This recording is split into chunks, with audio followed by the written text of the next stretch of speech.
When we make tears come out of the eyes of the lovers of the Ahlebait for Hussain, making Bibi Fatima proud that she is the one who brought this tear in that person's eye. And then she looks at me proud. كل شخصيات الطف ما نقدر يعني نستغني عنها. يعني من طفلهم إلى كهلهم ما نقدر نستغني عن أي واحد. كلهم عظماء. كلهم حسين. Even if you gave me freedom, Imam Hussain, even if you said to me, stop crying, don't beat yourself, don't cry over me in my grave, if I'm fortunate to go to heaven, I want to mourn you. I want to mourn what happened on that day for eternity.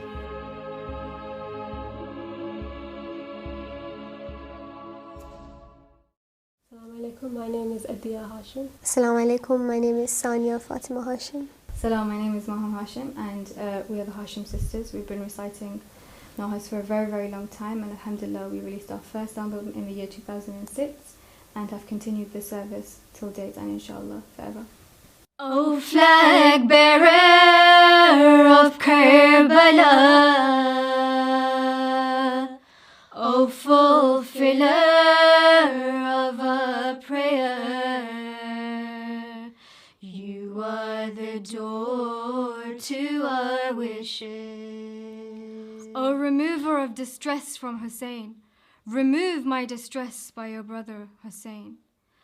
O flag bearer of Karbala, O fulfiller of our prayer, you are the door to our wishes.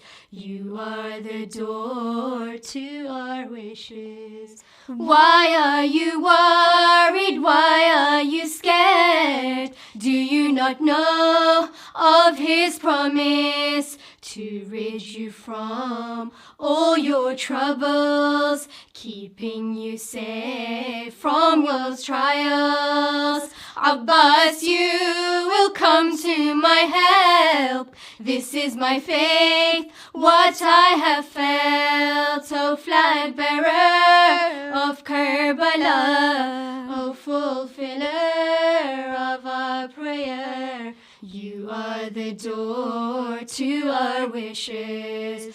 You are the door to our wishes.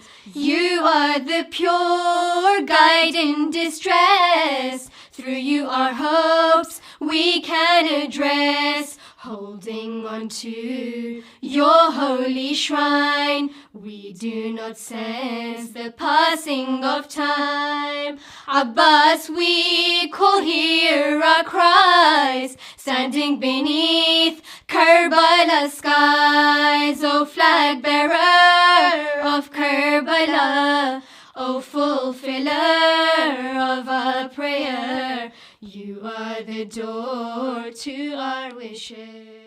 I think my first memory from Hussain is probably hearing his name through my mother's cries. I think my first memory is sitting next to my mum in a majlis and just watching her cry and, you know, hit her head in her lap and just saying, "Hi Hussain." I think that's my first memory from Hussain. Yeah, and also listening to the Messiah and thinking how much it's affecting her, and then, you know, exactly what is, and then feeling it yourself, and then sitting there with a sad face and trying to cry as well, and, you know, feeling the Messiah. But I think one of my memories would be we'd have a small azakhana at home. It started off in a cupboard where we'd have the alam of Hazrat Abbas alayhi salam, and I just remember going there and saying, "I love you, Mawla Mawla." And we leave for school and we'd say, "I love you, Mawla Mawla." Before going to sleep, we'd go to it, we'd kiss the alam and we'd say, "I love you, Mawla Mawla." And today we still do that. So yeah. Alhamdulillah. I mean, very similar to my sisters. With me, my first memory would have to be with hearing my dad recite Latmiyat and Nohas. And when he would recite, it's almost as if I would get this picture of what he was reciting. And the very first Noha that I heard my dad recite was on Hazrat Abbas alayhi salam, talking about his flag. And when he would recite this Noha, he would lift his hand up and talk about how the flag will stay high. and I would sort of copy him, or have been told by my mother and my father that I would copy him and raise my hand. So that's the first memory of Imam Hussain to me. We started reciting at a very, very young age. I mean, we started reciting, I think, ever since we were in our mother's lap. But I mean, as we grew older, for me particularly, when I was 5 years old, I remember going to this majlis where I heard the Masayib of Hazrat Auna Muhammad, and I remember being so moved by what I had heard, and I was crying and crying. I came home and went into the room, the Azakhana room, and I sat there and I had a little Naha book, and I took my book out and I drew two boys on the side, and I wrote my first Naha at the age of 5 on Hazrat Auna Muhammad. And surprisingly, I wrote it in Urdu. In our family, well, with us, we never spoke to our parents in Urdu, so it was very odd. But alhamdulillah, that Naha, I managed to write it in Urdu. And ever since then, we've been reciting. There's not much of an age gap between the three of us, so we always recited together. And alhamdulillah, we also had the opportunity in our schools to recite. We went to a Shia Muslim school, Al-Sadiq and Al-Zahra, and over there in special assemblies and different occasions during the whole month of Muharram, we'd have special assemblies, and we'd recite there. Three sisters, we'd recite Nohas in English, in Urdu, in Arabic, in Farsi with us three. And I think the first one, I was in year 2 when we read the first in a huge assembly in front of the whole school. Then it was in Urdu, and so that's, I mean, we've been reciting for a really long time. And we'd have everyone read the chorus with us. We'd be teaching them exactly how to pronounce these words in Urdu. All the Arabs and all the Iranians would try and pronounce it with us. I think in a way Imam Hussain is our life more than influences our life, if that makes sense to say out loud, but it's more a feeling than something that might be able to be understood by other people. But for us, and for me, I can say for sure that every day I feel is a blessing from Imam Hussain. So everything I do in my life, and I think I can say this for anyone who loves Imam Hussain from their heart, that everything we do in our lives, the first thing we think of is, what would Imam Hussain think if he saw us doing this? Or, you know, if we were doing this at that time, would we be counted as a Sipahi of Imam Hussain, as somebody who would be serving Imam Hussain? And I think as Noha reciters, in a way we have an image for the public as well. So alhamdulillah, some people do see us as role models for them, and because of that, again, that influences our life a lot as well, because before we do anything, before we say anything, even in our working lives, even during our education, and even socially, before we do or say anything, we think many times, because that's how important Imam Hussain is to us. So I think if anything influences at all, it is Imam Hussain in our life every day. I think growing up, ever since a really young age, we would go to the majalis of Imam Hussain with our mother. And I remember during school times when we had, at that time, I think I was in year 6, and we were having our sats, or I was having my sats. And I remember all my friends saying that they weren't going to go to the majlis, and it was very close to Ashura time. But my mum had said to me that we're going to the majlis, and it wasn't that I wasn't scared or anything, but we went to the majlis. We went to all the majlis throughout, as we were growing up, staying in the mosque till about, after midnight, until after midnight. Throughout our life, I don't know how to say this, but like even when we were in university or when we were in college, there were times when we had exams the next day and we were reciting in somewhere the day before, or we were in Karbala the day before, or we were in Sham the day before, or we were somewhere else serving Imam Hussain the day before, and coming back, sitting that exam, and alhamdulillah doing, succeeding in that exam to such an extent, purely because of the fact that we were, serving Imam Hussain at that time. So, I mean, this is sort of like a message as well, but if you love Imam Hussain in your heart, and if you don't have to worry about anything, they will handle everything for you. In your life, you have lots of ups and downs. You have lots of downs, and at that time, you have to remember that Imam Hussain, the Ahlul Bayt, will always come and help you get up again. So alhamdulillah, that's something that's been happening throughout our lives. I think at the start, when we started reciting, obviously it was something totally new. People never really saw females reciting anything like this openly on the TV or on YouTube or anything like that. So I think it was something different for the people, but alhamdulillah, I mean, although there were some people who questioned, questioned us, however, at the same time, we had so much encouragement and appreciation. We had sisters emailing us saying we've started wearing the headscarf. We had sisters emailing us to tell us that, we want to do this as well. Tell us how to come onto this track. Tell us what we should do and to start, reciting the same way. So alhamdulillah, although of course there were some people who didn't understand this, at the same time, lots and lots of people encouraged it and appreciated it. And for us, I think, and I speak for all of the people who put their lives in dedication and service to Imam Hussain alayhi salam, that the ultimate aim and the ultimate goal is for being accepted by them, by Imam Hussain, by Sayyidah Fatima Zahra, by Allah subhanahu wa ta'ala. It doesn't really matter. Whenever you do something, this is something I say to my youngsters as well, that when you're reciting, don't think about what the other people are going to say. Don't think about how other people are going to think. For example, especially a lot of people think that reciting is about the voice. Reciting is not about the voice. Reciting is about the emotion that you take out, and your voice is a medium, it's a tool to take that emotion out and to take the emotion out from the listeners as well. So, I mean, don't think about what other people will think. And that's something that alhamdulillah we've always had in our hearts and our minds. We've been told by our parents as well that when you've taken this step, now, I mean, in Urdu you say Mawla Varis, that your Mawla is your, he's going to be there, he's going to help you through. And I think it's also because deep down we know that we're doing the right thing, as in the benefits of Azadari, the benefits of doing poetry of Imam Hussain alayhi salam, spreading the message, the reward of just, one tear falling down someone's eye because of your recitations or your poetry. I mean, why would that be limited to just one gender? It doesn't, I mean, it's for everyone. Azadari is for everyone. It can't be like, you shouldn't do this and you shouldn't do that. There's no restrictions in Azadari. So deep down, knowing that what we are doing is making Bibi Fatima alayhi salam happy is the main thing at the end of the day. Yeah, and I think we should always remember that recitation is a recitation, it's not singing.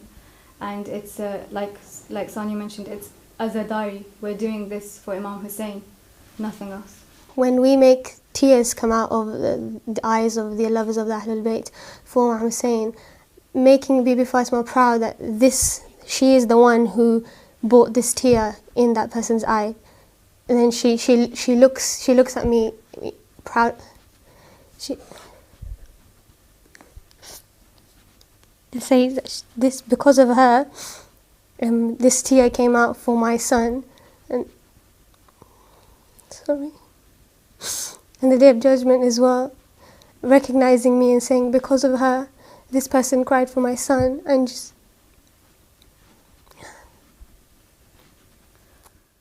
You are the door to our wishes.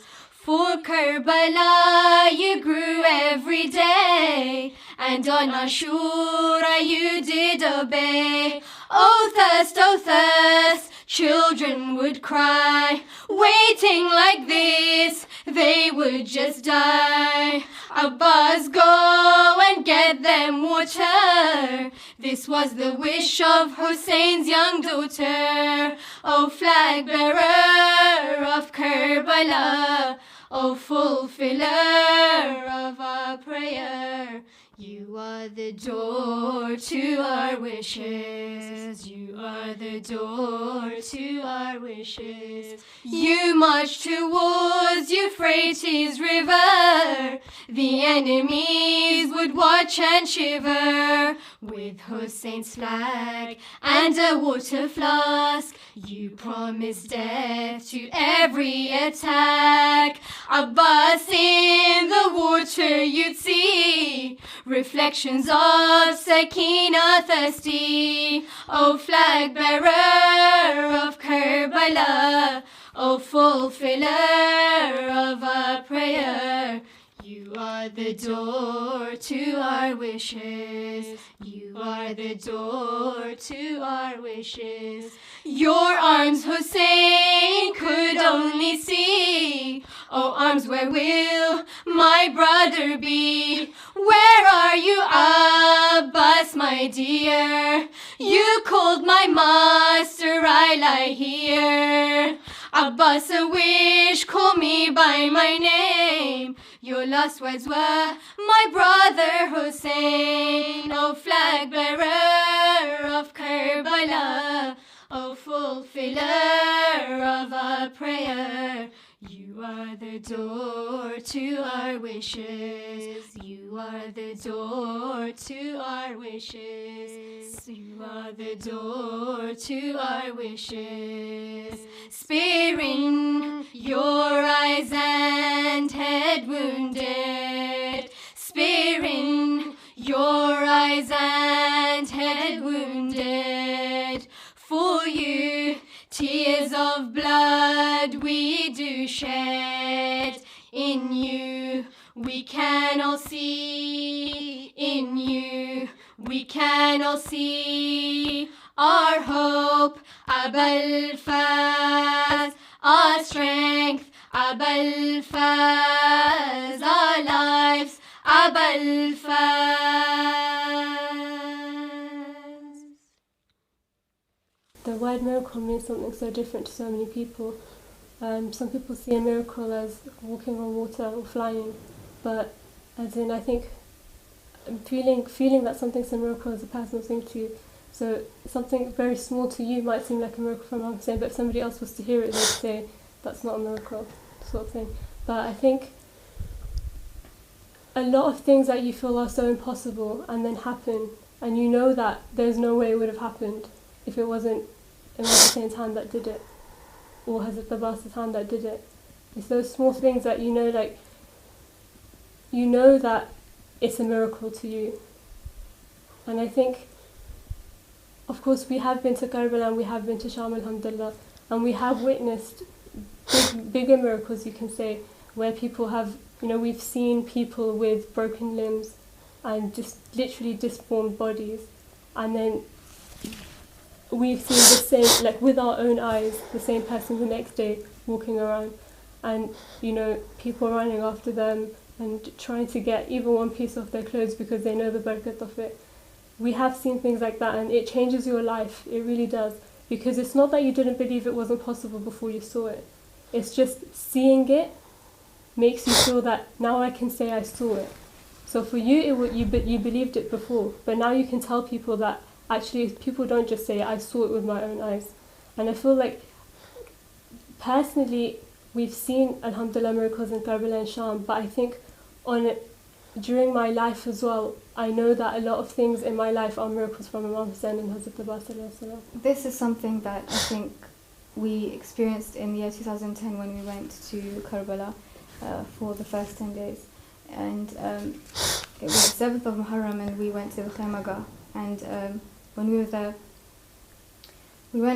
at that time we went with this small group of ladies to the Khaymaga, and they asked us to recite something. We started to recite, and obviously before reciting we were already in a state of grief and shedding our tears for Imam Hussain. And when we started to recite, we were reciting Anahan Sayyidah Zainab Salamullah Alayha. We started to recite, and we could hear, I could hear the sound of a lady crying, and those cries were they were so different. It was like nothing I had ever heard before. And I looked around, and as I looked around, I could see that there were ladies crying, but I couldn't find that particular sound of that cry. I looked around on my right, on my left, and I just couldn't. But we continued to recite this. And when we finished reciting the Naha, and we finished and we were heading back, we looked at each other and we asked each other, could you hear that? Could you hear that cry? Did you hear that cry? And we all did. Then this other lady from the group said, like she kind of shook us like this, and she said, "Did you hear that? Did you hear that cry? Did you hear that lady crying?" And at that point, it was like we just sort of broke down, because we knew that it was something that we would never be able to tell who exactly that cry was from. But what was being told to us by that lady was that it was Sayyidah Fatima Zahra. Now, the sound was so distinct that, I mean, you can remember, if you can remember, it was so difficult to. I've never heard a cry like that. So for me, that's just something I'll never be able to forget. And whenever I recite that Noha, anytime, I'm unable to continue because of this sort of memory that comes back to me. From what I can remember when I was younger, I always felt, and I think everyone will say this, whoever you ask about, always felt like ripping my heart out whenever anyone ever mentioned Hazrat Abbas alayhi salam. And I think that's something that's only grown over the years, but I don't know if this makes sense, but when I was younger it was more Hazrat Abbas, but as I've grown older and as I've read more and I've heard more, the way I feel for Imam Hussain it's just taken over everything else I can ever think of in my life, because before, the way I used to think of it was everyone separately, and now when I think of everyone's shahadat, all I can think about is Imam Hussain alayhi salam, because really everything Hazrat Abbas went through was double for Imam Hussain, and everything Hazrat Ali Akbar went through was double for Imam Hussain, and everything Hazrat Qasim, each one, everything they went through was not even double, much more for Imam Hussain alayhi salam.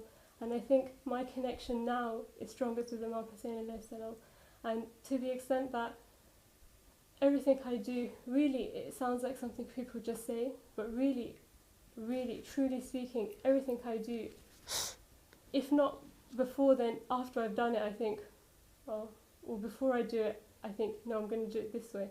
Because Imam Hussain, really, the more you read about him, the more you feel for him, the more he just takes over everything about you. I can relate to any character from Ashura, but the character that I have a very close attachment to would also be Hazrat Abbas alayhi salam. And I don't know why that is, but it was from when I was a child, from when I was very young. Hazrat Abbas alayhi salam's masayib used, like they all did, but when I used to hear that one or any nahas or anything, it would be uncontrollable to stop my tears. And I think after going to Karbala, it increased when I saw I was standing in front of Abul Fazl alayhi salam. And then also, just like she said, before it was just Hazrat Abbas and it was everyone on its own, and afterwards it became Imam Hussain. And I can't really explain it, but for example, going to Karbala and seeing everything with your eyes, seeing Maqam Hazrat Ali Akbar alayhi salam, Maqam Hazrat Ali Asghar alayhi salam, it was sort of like I could imagine what was happening on Ashura after seeing the reenactment of what happened at exactly Asr time and everything. It was sort of like I could see everything that was happening. I could see Imam Hussain crawling from Khayma Gah to Maqam Hazrat Ali Akbar. So the attachment of mine then grew even more with Imam Hussain, thinking that every time I would hear the Masa'ib, every time now I hear the Masa'ib of Hazrat Ali Akbar, for example, I cry for Imam Hussain. When I hear the Masa'ib of Hazrat Abbas alayhi salam, I cry for Imam Hussain. When I hear the Masa'ib of Hazrat Ali Asghar, I cry for Imam Hussain. So everyone's Masa'ib, I'm crying actually for Imam Hussain. And I think as a little girl, I had an attachment with Bibi Sakina, salamu alayha, and everything she went through, knowing that she was such a little girl, and when I was little I would compare her with myself and I'd say, I'm so close to my dad, she was so close to her dad, she was this age, imagine if this happened to me. And her earrings were torn off, so we wouldn't wear any jewelry or any earrings in the month of Muharram. And I remember once what I did when I was a child is that after the 2 months, 8 days, when I was putting my earrings back on, I didn't put them back on and I kept them on the side and I said, I'm keeping these for her. So I think my greatest attachment would be with Hazrat Abbas, Imam Hussain, and Bibi Sakina.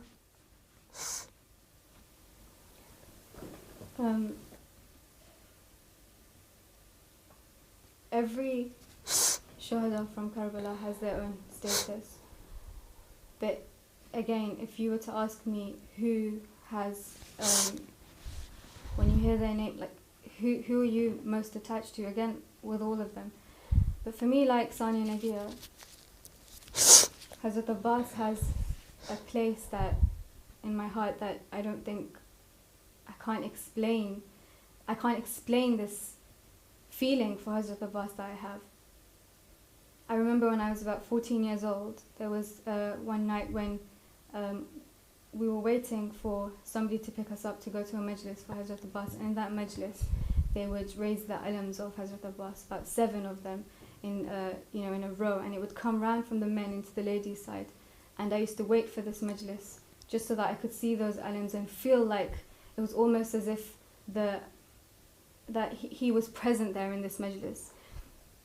But that person came home, it didn't come on time, and they were very late.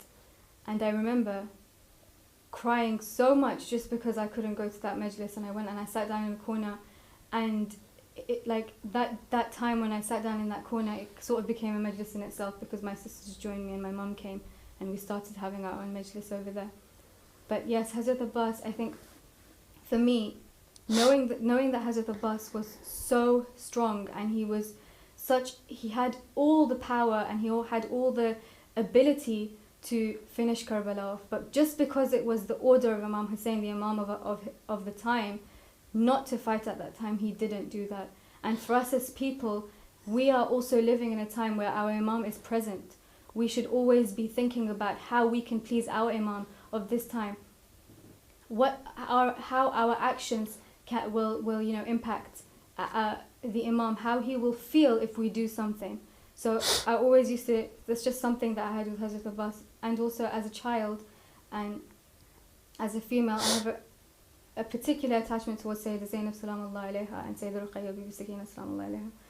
Bibi Zainab was that lady who spread the message of Imam Hussain after Karbala had happened, after Ashura had taken place.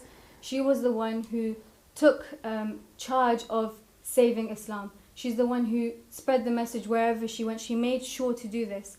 And I think this is something that has inspired me throughout to continue with spreading the message of Imam Hussain.